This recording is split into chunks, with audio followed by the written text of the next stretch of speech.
Dark red light filtered in from the uneasy sky. Tonight, the black clouds were winning. Hadn't it been nearly a week since Boss had decapitated that foul demon? How long would it take for the skies to return to normal? "Do you see them?" Rory whispered, nestling closer into my arms. In the red gloom, we waited. I pulled over a chair and wedged it beneath the doorknob, cracked open just a sliver, just enough for us to see into the mud pen. A carriage would arrive soon. Then we would act. Already, eyes from the capital had strayed into our ranks, stumbling and bumbling, acting like any lion would ever walk into the commander's camp like that without expecting to be beaten half to death. Already, we were under watch. So, we all waited in our cottages, for the last time. Rory straddled me, and though the two of us were grown, muscular, and packed with heavy gear, we somehow kept the chair from tottering. Gently, I rocked us back and forth in the tiny sliver of wiggle room between the chair's backrest and the doorknob.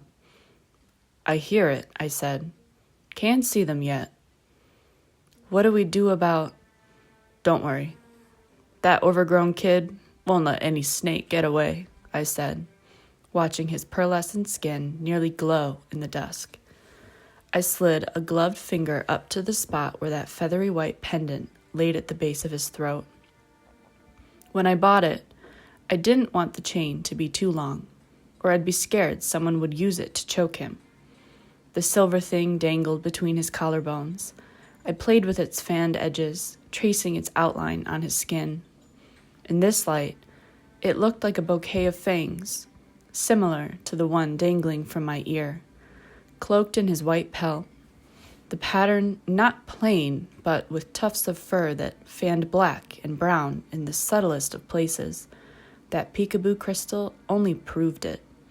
Any crystal would make me salivate over him, sure, but this is the one that belonged to him, to us. "It takes about 4 weeks, moving at a lion's pace, to reach the sea," I continued. "If the carriage never arrived, I'd be fine. Couldn't we do this tomorrow, after I'd finally spent the night with Rory in our bed? I wasn't looking forward to another trek through the scrub. I used to think it didn't matter where I went, so long as Rory was with me. But now I couldn't help this gnawing feeling in the pit of my stomach. The boss held out hopes that the king would change his mind and not persecute the lions for such a dumb reason. I didn't think it was likely that Snake would ever change. That meant this was the last time, the last day in this cottage, my first home with Rory. Was this not the place we'd been fighting for all these years? "The madam can't travel as fast as us," Rory said, thinking out loud. "And Commander Garfuel will be following the day after with the girls. We'll have to wait for them in a safe location. There's no way those little girls can carry enough supplies to walk all the way to the sea." I hummed in agreement. "We've got to make this a smooth night," I said, talking past the needles stabbing at my gut and the sinking in my chest. Holding on to ridiculous sentiments wasn't fit for a soldier. They definitely weren't fit for a lion. As long as Rory was with me, everything would be fine. We could make a new home. The first one wasn't the last. "Yeah," Rory agreed. "The only way to make sure the commander gets out safely is to make sure nobody notices us leaving tonight." I pressed a kiss to his neck. My lips lingered there, soaking in this final, precious alone time before we had to go back to stealing hidden moments in quick glances. It was a song and dance we were used to, but one that grew more tiresome with age. Sneaking around wasn't nearly as fun as holding his hand in broad daylight. Well, at least we were going to a place that had actual daylight, and if the commander was okay with it, then maybe Rory would let me hold his hand in front of others someday. Then I could keep it with me all day long.